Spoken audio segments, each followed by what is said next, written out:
Welcome to Story Lab! This week we're talking about courage, while we take a look at the story of some spies who had a split decision on their mission report. Oh, and look out for this!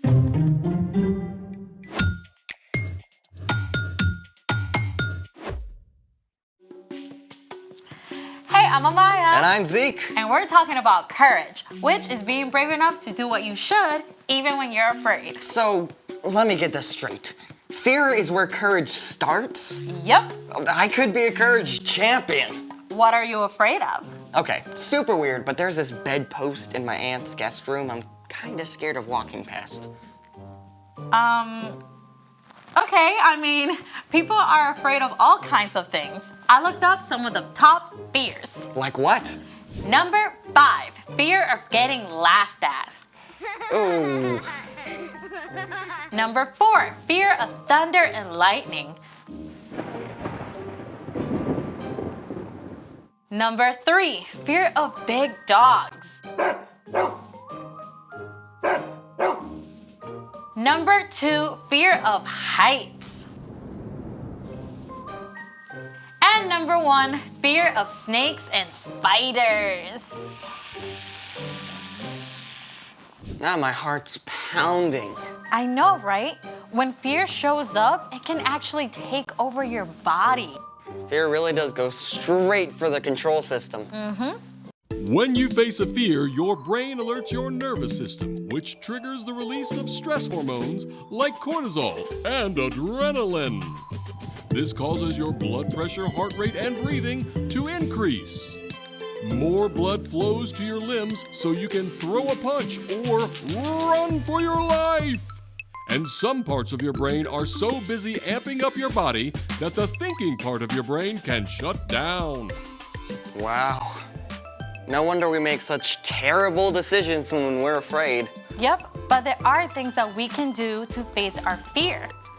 Like we can breathe deeply and slowly. And we can also ask questions about our fears. Like, what do I really think that bedpost is gonna do to me? Exactly. Oh,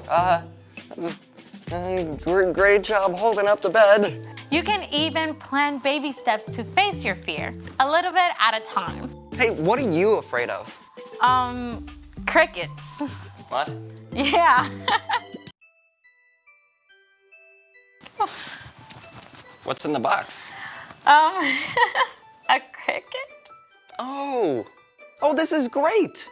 You can face your fear right here. Yeah. Okay, just gonna lift the box up really slowly. And then I'm just gonna open it really slowly. Maybe after the story. Well, okay, it's time for... The story before the story. Today, we're in the 4th book of the Old Testament, Numbers. God promised to bless the whole world through Abraham's family, the Israelites, and give them a home in the land of Canaan. God delivered them from slavery in Egypt, leading them through the Red Sea. In the desert, God showed deep love by giving the Israelites food and water. God also gave them rules to show them how to love God and love others. At last, God led the people to the very edge of Canaan, the Promised Land. And that's where our story starts. Let's go! Hey everyone! Hi, Brian. Okay, so about 2 years after crossing the Red Sea, the Israelites had finally made it to the very edge of Canaan, the land that God promised to Abraham, Isaac, and Jacob. God told their leader Moses, "Send some men to check out the land of Canaan. I am giving it to the Israelites. Send one leader from each of Israel's tribes." So Moses called a leader from each of the 12 tribes. Shammua, Shaphat, Caleb, Igal, Joshua, Palti, Gadiel, Gadi, Amiel, Sethur, Nabi, and Jewel. So once the gang was all together, Moses laid out a super secret spy mission for these guys. I want you to see what Canaan is like. Are there a lot of people or just a few? Are they strong or weak? Do their towns have high walls? Oh, and study the land. Is the soil rich or poor? Are there trees? Bring back some of the food that grows there if you can. So just like that, these 12 men snuck into Canaan just as God had instructed. Now, for about 6 weeks, they traveled the length of the country and saw the places where Abraham and his family had lived hundreds of years before. On their return journey, the spies cut a bunch of grapes so ginormous it had to be carried on a pole between 2 men. You can bet that when they showed up in the Israelite camp at the end of 40 days, it made a pretty big stir. At first, the spies gave a glowing report.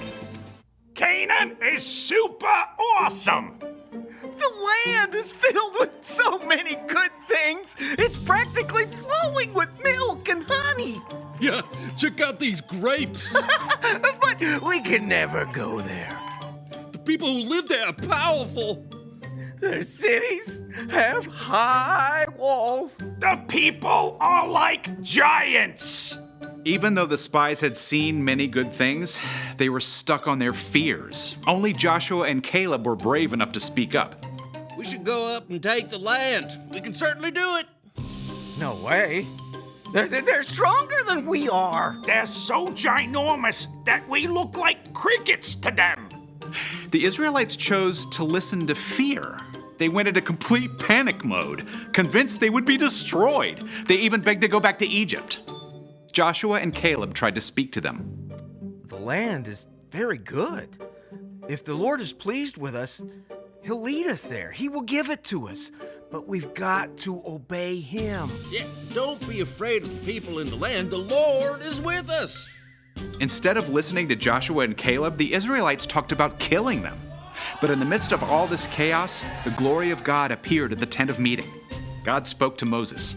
How long will they refuse to believe in me? Moses begged God to have mercy on the Israelites. Lord, your love is great. Forgive the sin of these people, just as you've done so many times already. I have forgiven them, just as you asked. But not one of these people will see the land I promised to give them. But my servant Caleb has a different spirit. He follows me with his whole heart, so I will bring him into the land. Joshua was also allowed to enter the land. God did forgive the Israelites for turning away again, but there were big consequences. Instead of forging ahead into Canaan, the Israelites ended up wandering and stuck in the wilderness for almost 40 years. Now, by that time, only Joshua and Caleb were still living to lead the new generation, their children, into Canaan. And fast forward, they did. At the end of 40 years, Joshua led the Israelites into the promised land. And right away, they came up to the walled city of Jericho. But with God's help, they faced their fears, and those impossibly strong walls came tumbling down. But that's another story for another day. Wow. I mean, so the spies' fears were real. I mean, their enemies were really strong. Yep, but Joshua and Caleb knew that God had already promised to help them. Yeah, they had to make a choice to do the right thing, even when everyone else was giving into fear. So, what's our part in the story? Well, fear is totally normal, but God can still help you be brave and do the right thing. Yeah, maybe you're in a group where a popular girl is saying mean things about another kid. Your friends might be afraid to speak up because they don't want to get laughed at, but you can be brave and you can speak up because that's not right. Or maybe the fire alarm goes off and one of your friends is really panicked. That happened in my school. Yeah, you can be the one to stop and help them calm down. Right. You never have to face fear alone. When you believe in Jesus and follow Him, God's Spirit lives in you and can give you the courage to do the right thing. Even if you are afraid. And that's something awesome to hold on to. Oh, for sure. See you next time. So here's the thing. You can do what you should even when others are afraid. Wanna face that fear right now? Sure. I mean, what's one giant evil cricket gonna do to me? Baby steps. Okay. Just gonna pick it up real slowly. Okay, remember your breathing. Release the cricket. Thanks for joining us in the Story Lab. See you next time.